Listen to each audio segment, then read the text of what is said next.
Nós estamos estudando sobre a compreensão da Escritura Sagrada, como estudar o texto bíblico. E agora nós veremos sobre parábolas, como compreender parábolas. Parábolas é um gênero literário que está inserido predominantemente nos Evangelhos.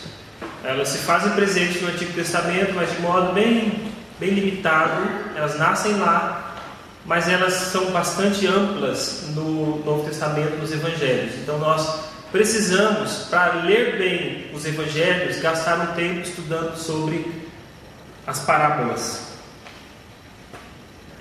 Marcos 4, 11 e 12 nos afirma: Ele lhes respondeu: A vós outros é dado a conhecer o mistério do reino de Deus, mas aos de fora tudo se ensina por meio de parábolas, para que vendo vejam e não percebam, e ouvindo ouçam e não entendam, para que não venham a converter-se e haja perdão para eles. Qual é o propósito? É uma pergunta importante. Qual é o propósito do uso das parábolas? Nós lemos um texto agora que nos diz que um dos propósitos é para que vejam e acabem não vendo. Mas qual é o propósito, à luz de todo o ensino da Escritura, principalmente dos Evangelhos, qual é o propósito do uso das parábolas pelo Senhor Jesus Cristo? O primeiro aspecto a ser considerado, e bastante importante, é que as parábolas nos ajudaram o Senhor Jesus a comunicar-se de modo simples e claro. Então, um dos propósitos das parábolas é clareza, é simplicidade e clareza de ensino. Eu confesso para vocês que uma das grandes dificuldades que eu tenho como pregador é ilustrar.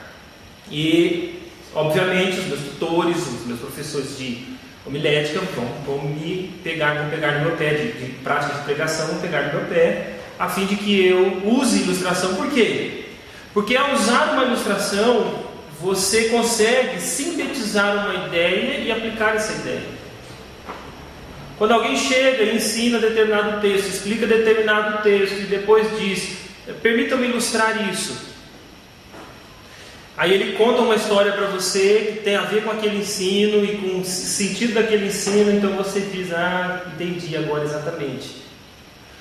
É exatamente isso que o Senhor Jesus faz. Ele ensina, dá um ensino às vezes direto, ensina uma doutrina, e então ele aplica essa doutrina por meio de uma parábola. Então uma parábola é uma ilustração de um ensino.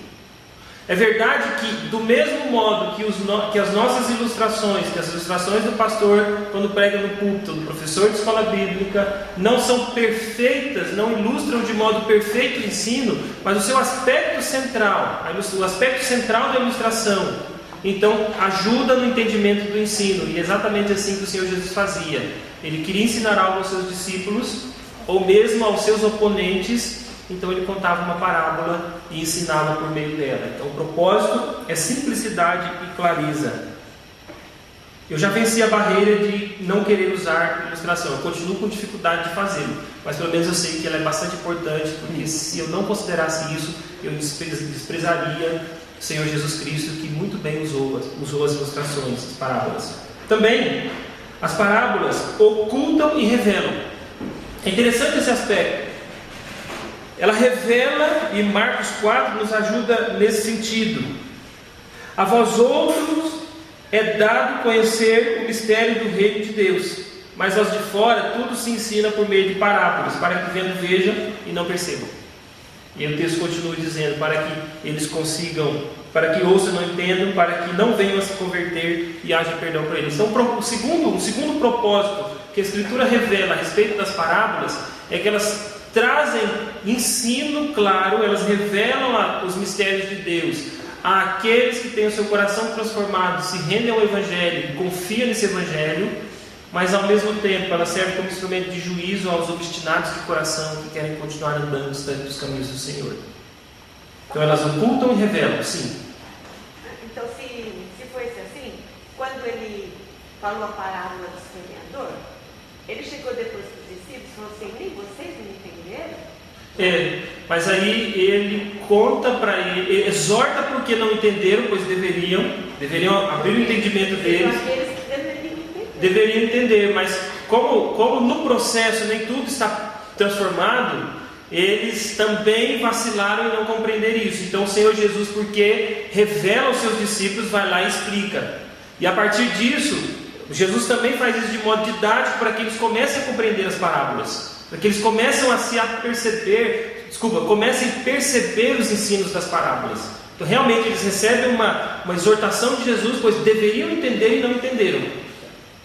Mas o ponto é, os discípulos de Cristo, em maior ou menor grau, vão compreendendo os ensinos revelados, enquanto aqueles duros de coração, isso vai servir mais para juízo deles. É o ensino geral da Escritura, é a própria pregação do Evangelho. O Evangelho serve para consolo, conforto e transformação daqueles que se rendem a Cristo Jesus, mas serve para juízo e condenação para aqueles que rejeitam Cristo Jesus. Então as parábolas entram nesse mesmo caminho.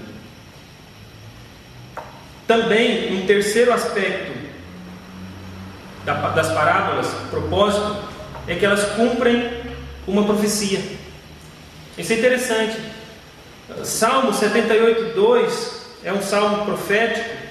Diz que abrirei os lábios em parábolas e publicarei enigmas dos tempos antigos. O próprio texto de Mateus 13 é quem nos explica que esse salmo é um salmo profético, um salmo messiânico, pois em Mateus 13:34 afirma o seguinte, 34:35: todas estas coisas disse Jesus às multidões por parábolas, e sem parábolas nada lhes dizia, para que se cumprisse o que foi dito por intermédio do profeta.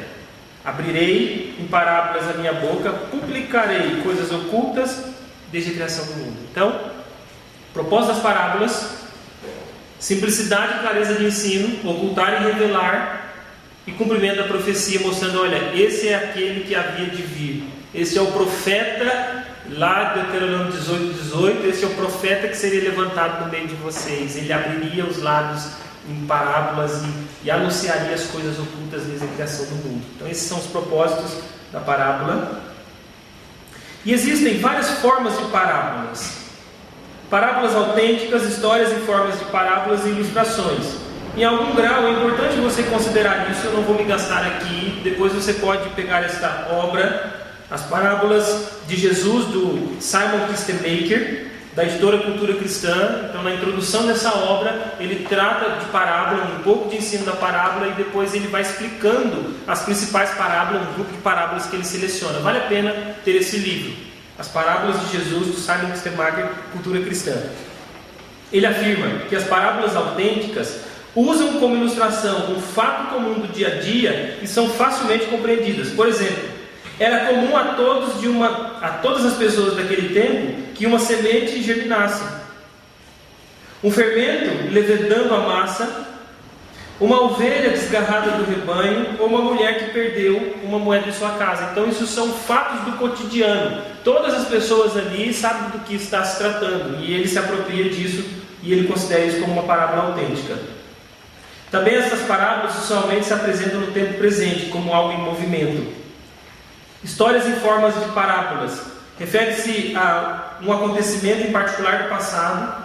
Por exemplo, um fazendeiro que semeou trigo e depois encontrou joio no meio desse trigo, ou então um homem rico que tinha um administrador infiel, um juiz que julgou a causa de uma viúva devido à insistência dessa viúva.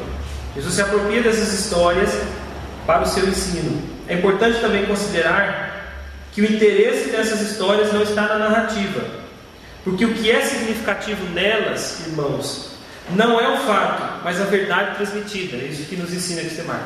Às vezes, quando nós vamos ler uma parábola, nós ficamos tão encantados com a narrativa da parábola que acabamos nos perdendo no meio da história da parábola, quando na verdade a parábola foi usada apenas para uma ilustração.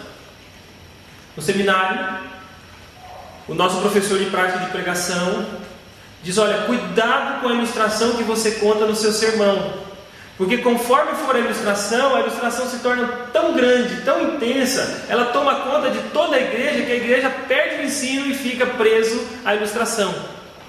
Às vezes nós fazemos isso com as parábolas, nós nos encantamos tanto com a história da parábola que acabamos nos esquecendo que aquela parábola só foi contada com um propósito: ilustrar um ensino, um ou mais ensinos.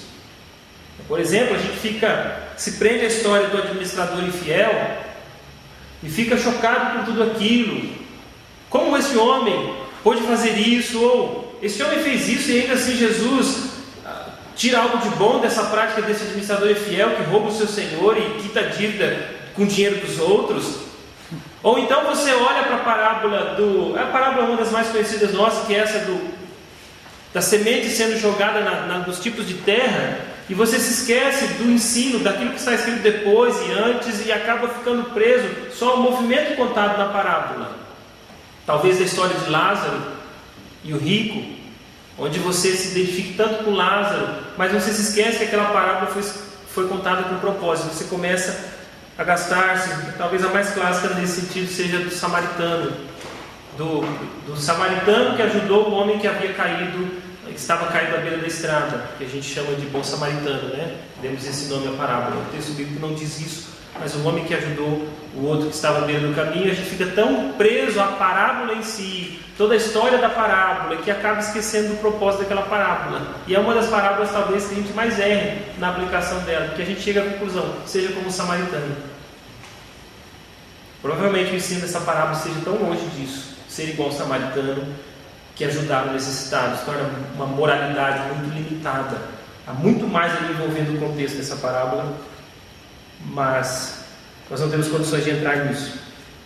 E também existem as ilustrações, que são histórias registradas no Evangelho de Lucas, e são geralmente classificadas como histórias que servem de modelo, de exemplo. E isso inclui as parábolas do bom samaritano, conhecida como parábolas do bom samaritano, do rico insensato.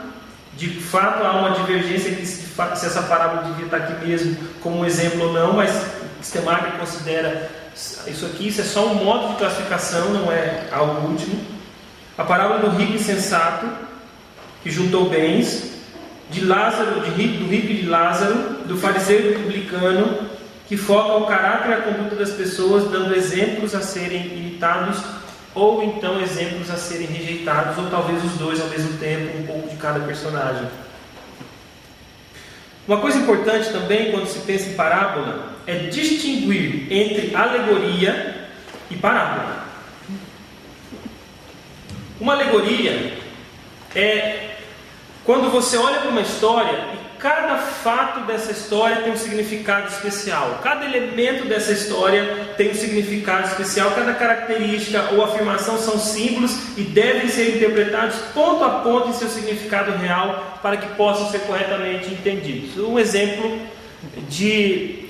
verdadeiro de alegoria não bíblica é a obra do John Bunyan, O Peregrino. Não sei quantos aqui conhecem, mas é uma obra que foi construída nesse gênero, nesse recurso literário de alegoria. Então o próprio autor projetou escrever essa obra como uma obra alegórica. Então cada elemento, o pântano, a mochila nas costas do peregrino, o próprio peregrino, aquele que traz uma mensagem ao peregrino, evangelista, pular o muro, tudo isso, os dois caminhos, o caminho mais curto, o atalho, tudo isso são realmente elementos que devem ser usados para o entendimento. Então tudo no peregrino é alegoria, porque o autor produziu isso. Um exemplo negativo de uso do texto bíblico de modo alegórico é aquilo que o intérprete do passado, irmão nosso, equivocado, fez no uso das parábolas, que é o caso de Agostinho. Ele, não compreendendo isso, pegou e olhou para a parábola do homem que ajudou o outro do samaritano que ajudou o que estava caído, e considerou que o animal era alguma coisa, que a hotelaria era a igreja, que o samaritano era alguém, que as duas moedas tinham um propósito. Então ele foi dando significado para cada um dos elementos, colocou a Trindade ali, a igreja ali, então o papel do Espírito Santo, foi pegando cada um dos elementos e dando significados bíblicos para esses elementos, quando na verdade a parábola não foi escrita com esse propósito. Então é um equívoco, uma dívida que ele teve que conviver com ela, porque ele não conseguiu transpor isso e considerou a parábola como uma alegoria. Isso, nos nossos dias, inclusive, ainda tem sido muito repetido. Eu olho uma parábola, tem um símbolo ali naquela parábola que me lembra alguma coisa bíblica, então eu vou imputo o sentido bíblico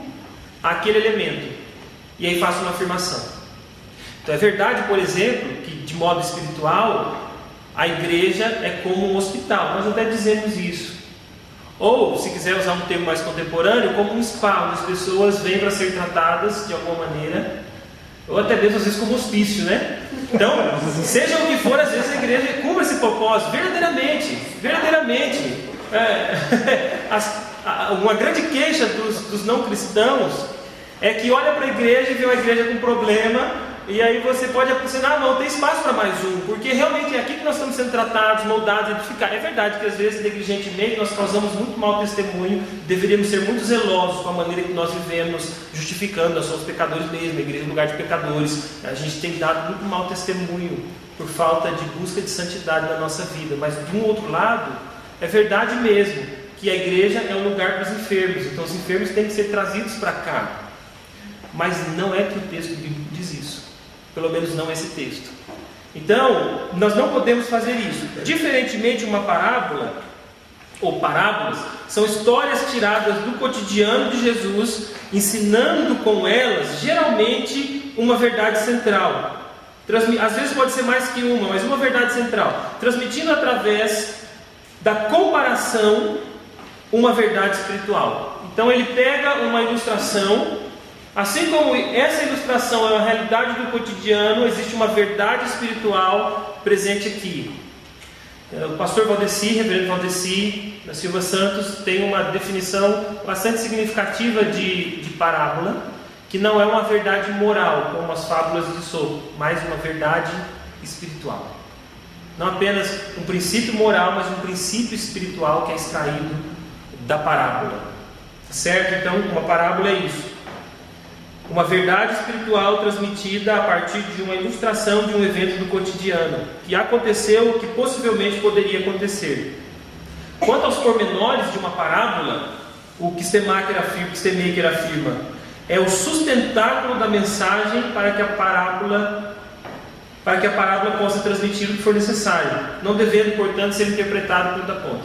Ou seja, como a parábola é contada como uma história, se é uma história do cotidiano, ela precisa de tudo o que é necessário para ser contada. Assim como alguém, quando pega uma história e vai transformar num filme, para que esse filme seja possível, ele precisa preencher umas lacunas, e aí os filmes bíblicos se perdem exatamente aí na hora de preencher as lacunas.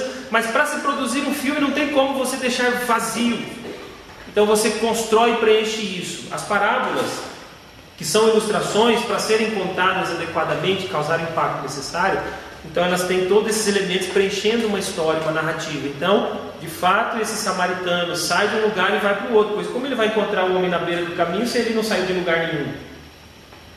Ele vai levar na estrebaria, ele vai ficar carregando, vai levar o homem na hospedaria, ele vai carregar nas costas. Ele está com o animal dele, então ele coloca no animal. É mais sensato do que ele colocar nas costas dele e puxar ele, o burro e o homem nas costas dele. Então, é o arranjo da história isso. Isso não deve ser interpretado ponto a ponto. É o ensino central que deve ser extraído, e o próprio Senhor Jesus geralmente nos dá esse ensino central. E é aqui que nós erramos, porque a gente quer o nosso ensino e não o ensino que o Senhor Jesus dá no texto. Por isso, irmãos, o contexto histórico das parábolas precisam ser compreendidos. Por exemplo, na parábola de certo homem que tinha 2 filhos, lá em Lucas 15, conhecida também como a parábola do filho pródigo, é necessário que nós perguntemos a Lucas onde Jesus estava quando proferiu essa parábola. Você já fez essa pergunta? Você leu essa história várias vezes, já ouviu essa história, já ouviu talvez vários sermões desse texto, mas você já se perguntou ao ler esse texto onde Jesus estava? Quem estava com Jesus? O que Jesus diz para determinado grupo? Se aquilo era um ensino positivo ou era uma repreensão, e para quem? Se Jesus estava lidando com os seus discípulos ou com os inimigos do Evangelho, Essa é uma pergunta necessária, por isso que ao interpretar parábola você precisa recorrer novamente ao contexto, como vimos nos evangelhos. Os evangelhos foram organizados. Esta parábola tem um contexto, existe um evento que aconteceu ali. Jesus não pronuncia, não está sentado no escritório e escreve uma parábola e envia para algum lugar. Mesmo que fizesse isso, já haveria um contexto, mas não é a coletânea. Lembra que eu falei de coisas avulsas, de papéis avulsos? Ele escreveu e de repente, depois da sua morte e ascensão, alguém foi lá e achou essa parábola e não, ele profere essa parábola enquanto ele está em movimento, ensinando seus discípulos, realizando milagres, enfrentando os adversários do Evangelho. Então ele se apropria dessa parábola como ensino. A pergunta é, onde Jesus estava? Para fazermos isso, então, nós precisamos recorrer aos mesmos princípios de interpretação de narrativa, que é compreender o fluxo da história. Uma história tem começo, meio e fim. Uma história tem toda uma narração dessa história, e os evangelhos se apropriam de narrativa mesmo, porque geralmente ela conta um evento, e esse evento tem um começo, e por isso é que você, lendo a sua Bíblia nos evangelhos, você geralmente vê certo dia Jesus fez isso. Ele conta toda a história. Jesus atravessou de um lugar para o outro, então começa uma nova história. Certo sábado estava Jesus em determinado lugar, então ele conta a história. Então essas são marcas do escritor bíblico dizendo, olha, aqui começa uma nova história, e tudo que está sendo contado dentro disso, até que uma nova fase, uma mudança de data, uma mudança de contexto, uma mudança de circunstâncias surja, tudo isso aqui, o caminho de Jesus, o ensino de Jesus, a interpretação do evangelista, os ditos de Jesus, sejam parábolas ou outro, tudo isso está nesse contexto. Portanto, a primeira pergunta que você tem que fazer é onde essa história começa e termina.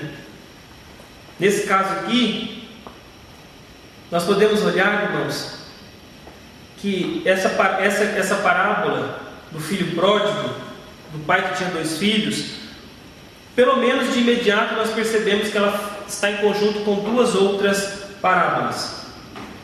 E aí nós vemos, se você abrir sua Bíblia lá em Lucas 15, você vai ver que não é que não poderia ser pregada de modo individual, você meditar nela de modo individual, mas você pelo menos deveria considerar, porque o texto nos dá dica disso, essa parábola em comunhão com as outras 2 parábolas.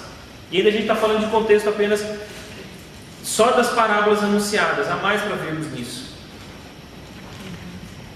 Veja no verso 3. Então, quem pode ler esse versículo por gentileza? Então lhes propôs Jesus esta parábola. E aí segue. E aí segue a parábola. Também, no verso 8, o que nós temos aí? Ou, qual é a mulher que, tendo 10 dracmas, se perder uma, não acende a candeia, varre a casa e a procura diligentemente até encontrá-la? E ainda... Continuou o certo homem, tinha 2 filhos. Percebe? No primeiro momento, jamais você pode desmembrar essa parábola, porque o Senhor Jesus contando essas parábolas com um propósito dentro de um contexto, falando com determinadas pessoas. Por que ele usa 3 parábolas e não uma? Qual é o propósito dele fazer isso? São perguntas importantes para você fazer. Também é interessante que se você recua antes das parábolas, você vê que há uma explicação ali. Alguém pode ler esse texto, por gentileza? Aproximavam-se de Jesus todos os publicanos e pecadores para o ouvir, e murmuravam os fariseus e os escribas, dizendo: Este recebe pecadores e come com eles. Então lhes propôs Jesus esta parábola. Uma pergunta que você já consegue responder, se está com o texto aberto aí, é: por que Jesus contou estas parábolas? Porque os publicanos se é para eles, eu não sei ainda, mas por causa deles, porque eles murmuraram, porque eles estavam murmurando, então Jesus propôs essa parábola. Percebe que a parábola está circunscrita, está presa a um contexto, ela não é apenas um enunciado solto, há um propósito ali da parte de Jesus, há um motivo pelo qual ele proferiu essa parábola, e ele mesmo diz que é porque os publicanos e os pecadores estavam murmurando. Portanto, Jesus fez uso dessa parábola realmente para ensinar os fariseus e escribas que murmuravam quanto aos publicanos e pecadores entrarem no reino de Deus. Ou seja, toda a parábola está dentro de um contexto. E aqui, particularmente, Jesus está falando, a pergunta que você pode responder é: com quem Jesus está falando aqui? Com os publicanos e pecadores, com os fariseus. Então ele confronta esses fariseus com essas parábolas que diz: olha, se uma mulher perde uma moeda, deixa as outras que estão achadas e vai procurá-la. Se um pastor de ovelhas perde uma ovelha, guarda as outras de modo seguro e vai atrás da que está precisando de ajuda.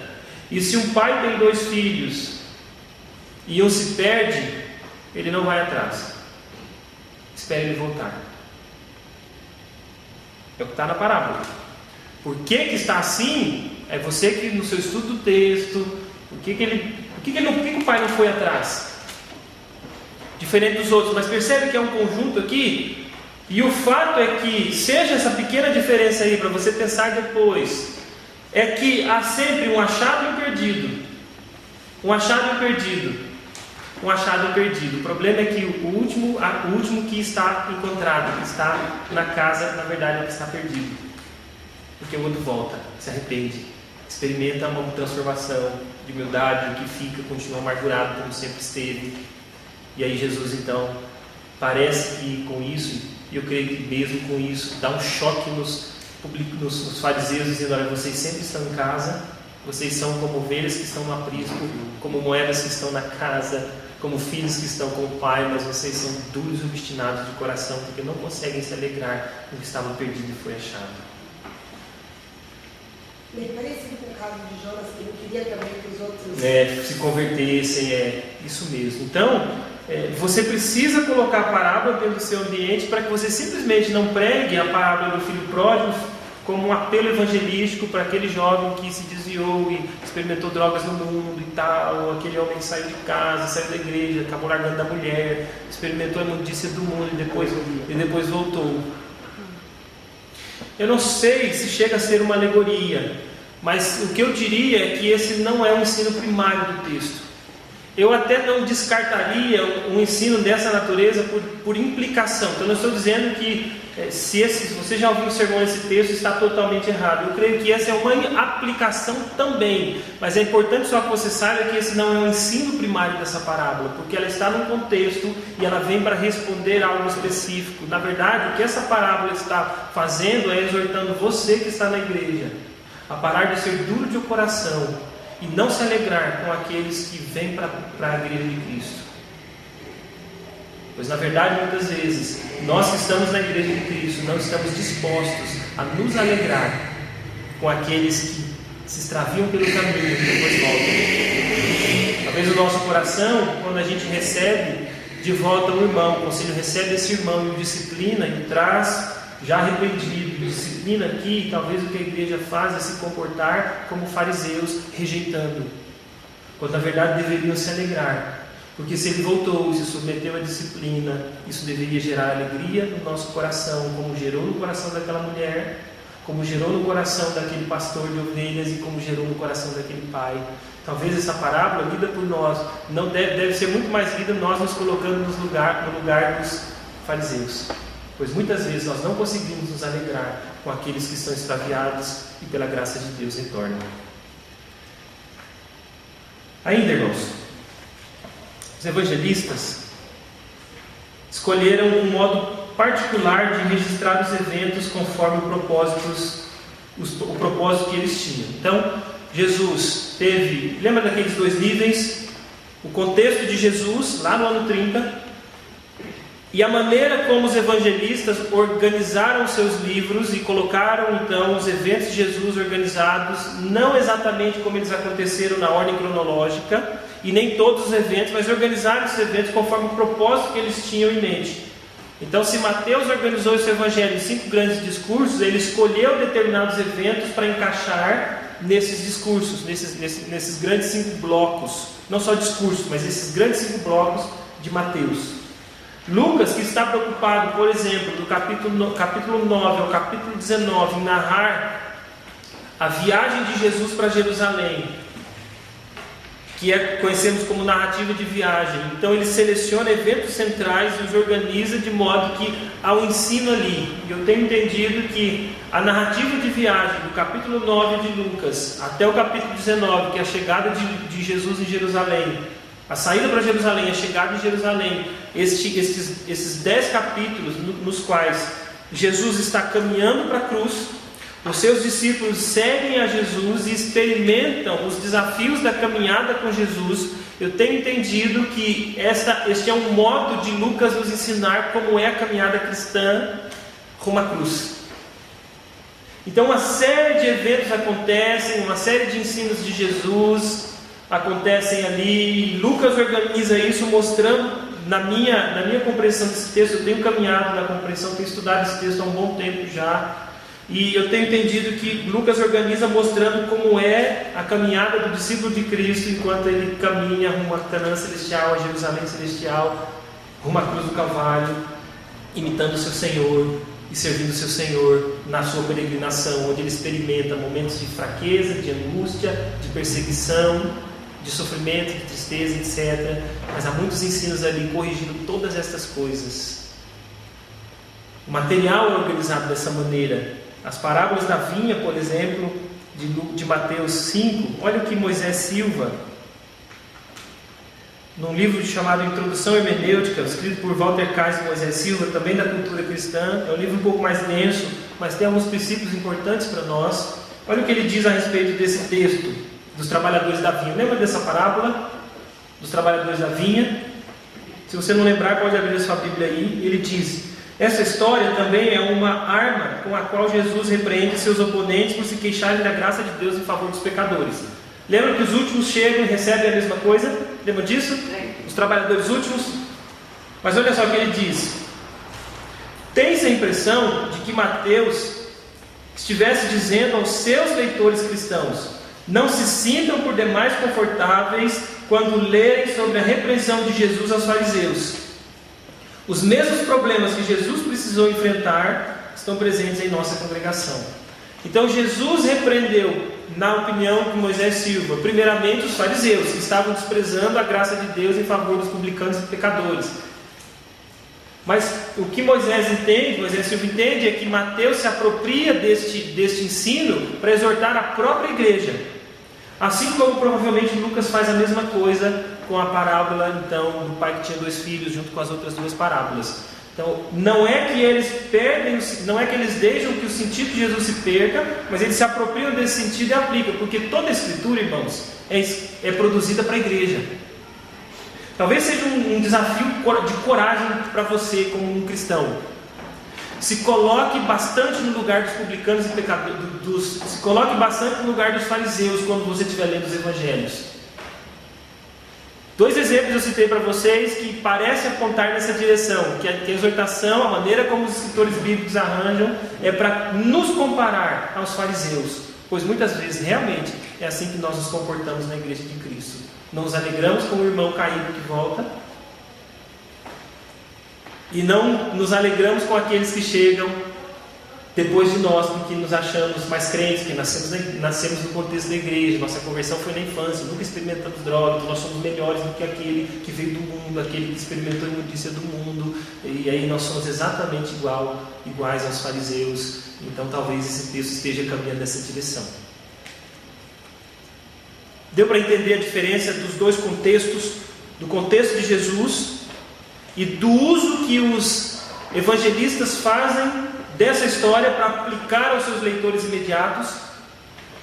Nós, como leitores da Bíblia, precisamos perceber isso. Em especial, nós necessitamos perceber aquilo que se chama de ponto de referência de uma parábola. Porque a pergunta é: o que essa parábola tem a ver comigo? Primeiro, o que essa parábola tem a ver com o ensino no qual ela está inserida, naquele contexto onde ela está inserida. E aí, entendendo então o propósito daquela parábola que está ilustrando o ensino, eu aplico a minha vida. Portanto, a primeira pergunta é: qual é o ponto que essa parábola está ensinando? O que essa parábola, o que essa ilustração está ensinando? Porque se uma ilustração ilustra o quê? Lembra da ideia de não considerar uma parábola como uma história para vocês encantar, mas entender que ela está em função de explicar um ensino central. Isso é chamado de ponto de referência. O Gordon Fee diz a respeito disso. Eu estou citando os nomes, irmãos, até mesmo para que vocês depois possam, caso tenham interesse de avançar. Essa é uma prática de dar crédito a quem tem crédito, e está entre aspas para você saber. Não é nada de um academicismo, não. É apenas que são obras específicas que eu selecionei para você e depois você pode também se apropriar delas. A tarefa hermenêutica fica ainda além. Como podemos captar de novo o impacto das parábolas em nossos próprios tempos e em nosso próprio ambiente?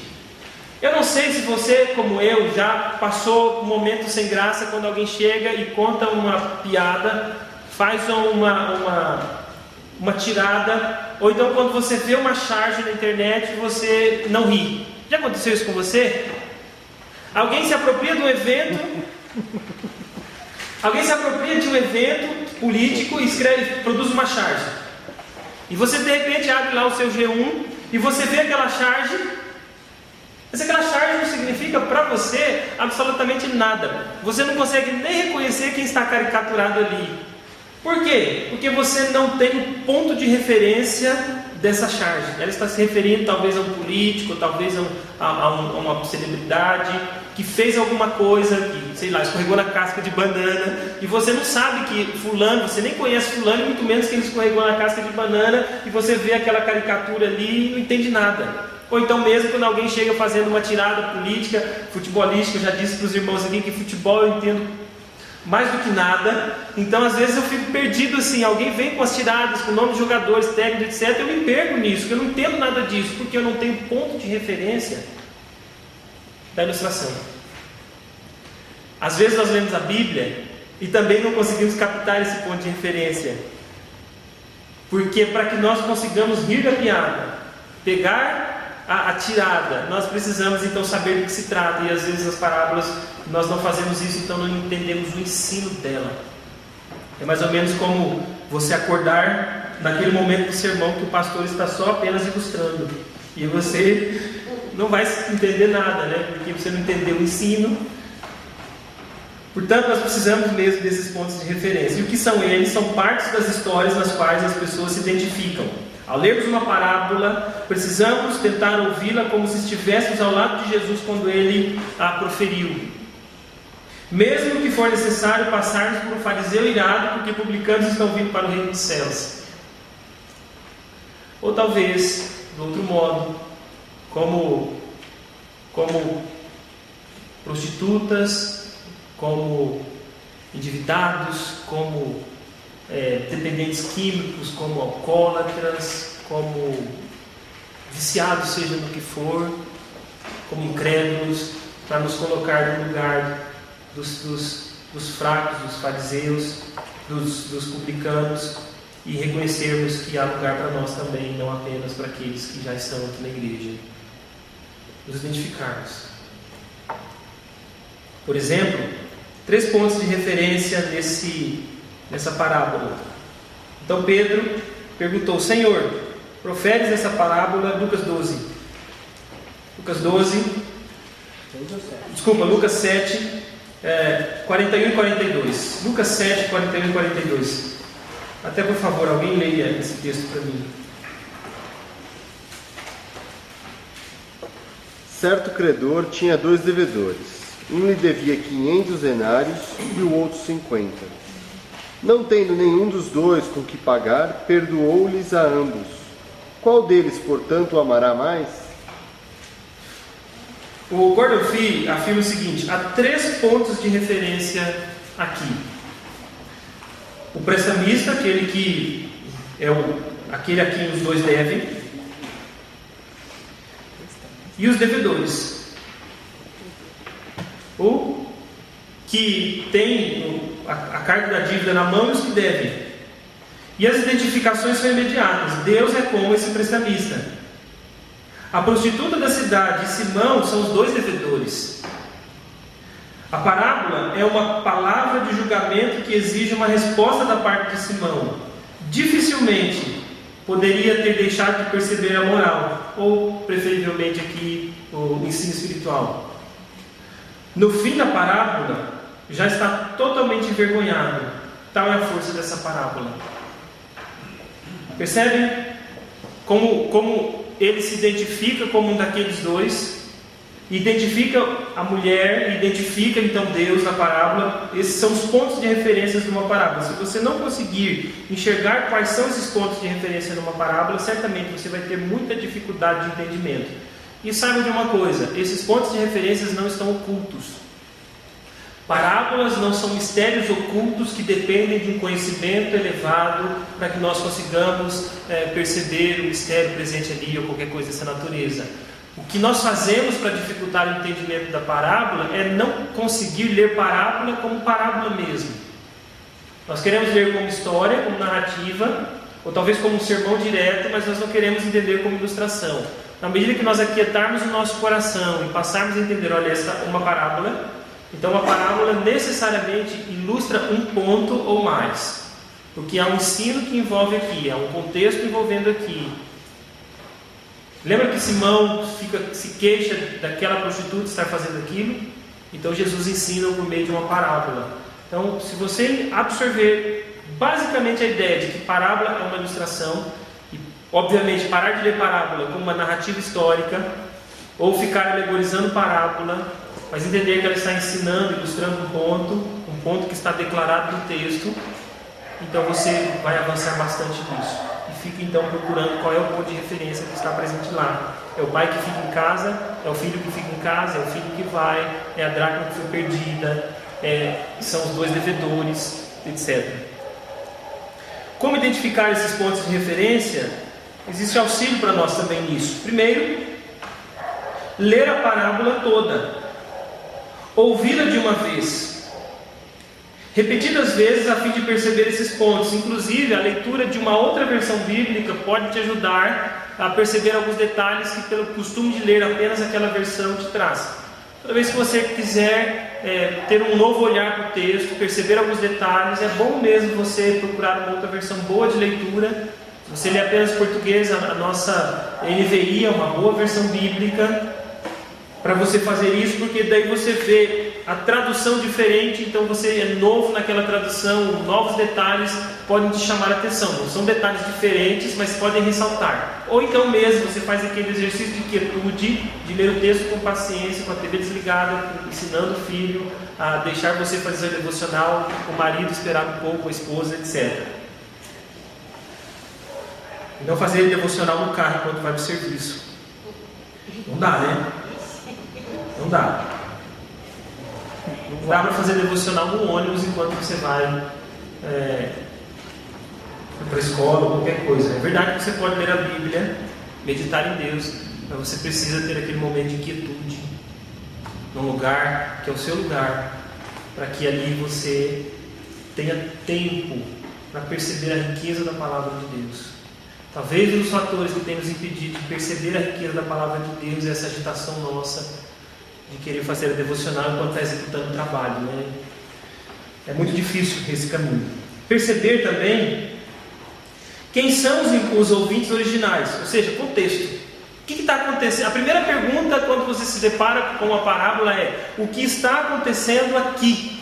Então você vai voltar no texto até você encontrar uma referência. Certo dia Jesus, ou certo sábado estava Jesus em algum lugar, então Jesus deixou um lugar, foi para o outro. Então uma marca temporal ali que é própria das narrativas. Aí você vai lendo até chegar numa mudança de evento. Então você percebe que aquela parábola está naquele contexto. É uma parábola sozinha, é uma parábola junto com outras, é um grupo de ensino com um grupo de parábola. O que está acontecendo ali? Depois disso é possível, com algum esforço então, tentar sentir como os ouvintes de Jesus receberam o ensino. Ou talvez os ouvintes imediatos dos evangelistas, propriamente já a igreja. Considere então o aspecto histórico, para que você consiga, são outras dicas que nós temos, está agora novamente no System Maker. Analise os pormenores das circunstâncias, qual é a circunstância religiosa, social, política, geográfica, presente no texto. Leia o texto nesse sentido, o que estava acontecendo ali. Considere o aspecto literário e gramatical. o modo e os tempos do verbo, estudo das palavras no contexto, consideração da introdução e conclusão da parábola. É verdade que eu tenho enfatizado com vocês isso. O propósito desse nosso estudo é a nossa leitura devocional da Bíblia. E para você poder aplicar esses princípios que você está aqui passando a semana toda se dedicando a estudá-los, você precisa parar. Porque é bem verdade que se você pegar esses princípios e não for ler a Bíblia quietamente, não vai adiantar praticamente nada para você. Talvez você vai ficar com um ensino ou outro, de um texto ou outro, que eu trouxe para você pronto, mas você mesmo não vai, como um determinado escritor do nosso tempo, cavar mais fundo para que você perceba essas belezas da Escritura presentes ali de modo tão maravilhoso, só prestando atenção no gênero do texto. E considere o aspecto teológico. Por quê? Porque uma parábola vem para ilustrar um ensino. Qual é o ensino?